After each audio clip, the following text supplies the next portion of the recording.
What is period poverty? Period poverty is an issue that affects those who menstruate and are unable to access hygienic menstrual products due to financial, social and cultural barriers. In a Kids Can survey, of the 5,000 people that responded, 53.1% said they had struggled to access period products due to financial reasons at some point. 23.6% said they had missed school or work due to lack of access to essential period products. In June 2020, the government announced they'll be funding a new program that provides free period products to state schools and state integrated schools by 2021. Although this is a step in the right direction, there is still more work to do. Studies show kids in schools who get their periods don't participate as much. They don't put their hand up in class because they don't want the teacher to ask them to stand up to ask the question in case they've got blood on their pants. They don't want to stand up and walk to the front of the class to participate in things. So they're seen by the teachers as not participating as much in class. People who don't get their periods are seen as being better communicators, participating more in class, putting themselves out there more. And it's not necessarily that they are, it's that they don't have this physical thing, this physical barrier stopping them from feeling like they can contribute. Not only is period poverty an enabler for inequity in the education system and workplace, but it heightens feelings of shame and humiliation surrounding periods. Period products in schools it's a huge win, but it's only just the start. There are plenty of students at school who get their periods, but there are plenty of people outside of school that get their periods. Students who don't go to state schools, students who are homeschooled, young mums who are in programs where they can continue their education with their young families, students who are disabled and don't go to school, people who don't go to school because they don't want to go to school as a teenager, whatever reason. We're massive fans of what the government is bringing into our society, and we're really big fans of the inclusive language that they're using, of the fact that they're starting with disposable period products. We are massive advocates for reusables at the period place. We love menstrual cups, we love period underwear, we love reusable pads, but we also love disposable products, ones that are best for the environment, because above all that we do at the period place sits autonomy and choice. What we're hoping through the period rollout at schools and through wider education to society is that we can get everybody period products so that everybody is at this baseline of period equity. Everybody has them, everybody is accessing products, everybody is able to contribute to school, to work, play in sports, go swimming, go fishing, do whatever the hell they like. And then from there they can go up levels of organic products or using menstrual cups or menstrual underwear. For a lot of people who are living in poverty, who have layers and layers and layers of issues, asking them down here when they've got the weight of the world on their shoulders to sit down and have the headspace and the physical space to learn about how to use something that's reusable and what is needed to then manage safely that reusable product is too much. We're not saying, like I said, we're not saying never, but we're saying right now, jumping in from a perspective of using pads and tampons, which is something that 99% of menstruators start with, especially pads. They're able to be used across all cultures, all body types. We think it's fantastic, and we know that it's just the start. We know that rolling period products out to schools on its own is not enough. At the period place, we believe that by rolling out products without education, it actually reinforces the stigma. It keeps it hidden as an issue in a vending machine in a toilet that a menstruator needs to deal with on their own. We want to see education rolled out for all students, however they identify, because it does a disservice to those people who aren't being educated. It does a disservice to people who don't get their periods to not know what's going on. It does a disservice to people who get their periods to not know what's going on. If we normalise it in the classroom as a part of the health curriculum, it becomes a part of normal life. Kids aren't filling in the blanks themselves. Adults aren't filling in the blanks themselves because they weren't educated as kids. So we want to see all kids educated. We want to see products and information shared amongst a program that, for example, Nest Consulting does. And then we know studies have shown that when kids are educated together, they learn really well, but they then typically need to break off into the genders that they identify with to answer questions.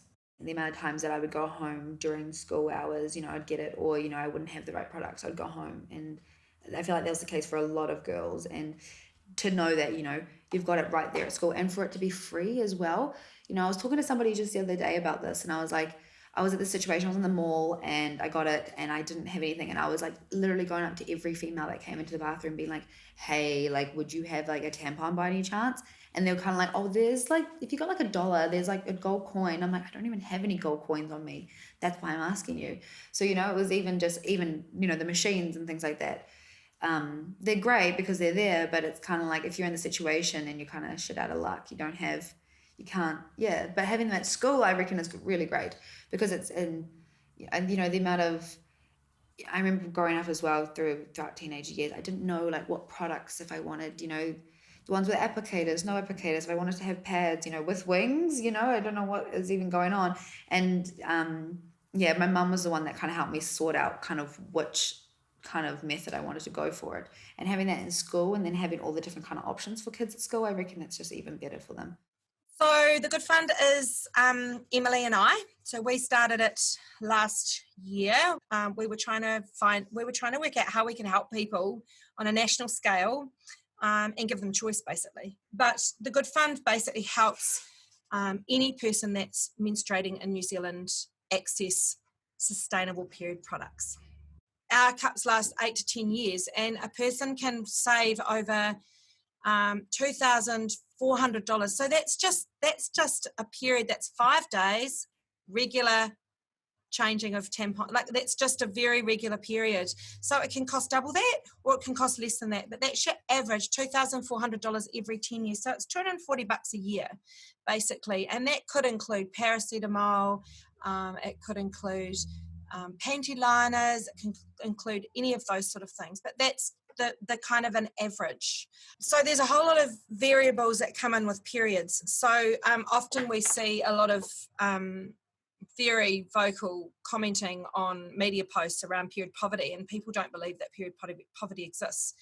And what they don't understand, that periods aren't just like, regular, last for 5 days, stop. And why can't someone go down and buy $1 pack from the warehouse? Why? Why can't they just do that? Why haven't they got $1? And the reality is that most of those people have got $1 in their pocket, and they don't understand that some of these families are living hand to mouth every single week. So a period can last 3 weeks. So we often get people with heavy periods that last for 3 weeks. They can buy a couple of packets of pads, but they can't buy any more. So they're trying to make one pad last a whole day. They are topping those up with socks, toilet paper, paper towels, nappy inserts are quite commonly used, sheets, cut up sheets, because they can't actually afford to buy products for that whole 3 weeks, because it's just impossible, and the dollar pads are not always the answer. I mean, you've got to remember that pads are actually 90% made of plastic. So the lower the quality pad, the more likely it is to irritate somebody. So I'll just explain a scenario. Person gets their period, it's heavy, they need super pads. So their period lasts for 2 weeks. They have to wear super pads for 2 weeks. And they're 90% plastic. So they've got plastic next to their body for 2 weeks. They get thrush, they get a rash, they get bacterial vaginosis. They're the 3 things that they can get from the pads. So people say that they last for 5 days a period. Yeah, maybe you can have a period for 5 days and use a pad for 5 days and you're fine. But you use a pad for 2 to 3 weeks and you're going to start seeing rash and bacterial infection, because they have to leave the pads on longer to make them last longer. So you're looking at a kind of a circle diagram. Gets period, heavy, uses pads for 3 weeks, has to go to the doctor. So then they've got to go to the doctor. They need to pay for their doctor's appointment. They've got to pay for their medication for their thrush or their BV or their rash. Then they stop getting their periods. We're around here now, and they have like a week. Oh my God, I'm fixed. I'm great. I feel fantastic. I'm fixed. Then right at top of the circle again, get my period. Pads, 3 weeks, rash. It just goes on and on and on. That's just one scenario. So there's people that can't use tampons because of abuse. There is people that, they just can't put anything inside their body. There's people that are allergic to tampons and pads, and it's their only option. So they're uncomfortable for the whole time that they've got their period. So we want to offer people a comfortable solution for them, because actually using cloth pads is like way times better than using disposables, because they're 90% plastic. Period poverty is a human rights issue. Sanitation, toilet paper, cleaning yourself after you go to the toilet is a people issue, because it happens to people. Bleeding once a month, once every 6 months, once every 10 years, whenever it is you have your period, it's just blood that's coming out because you haven't gotten pregnant. It's not an individual issue. It's not even a societal issue. It's just a human rights issue. People deserve the right to look after themselves.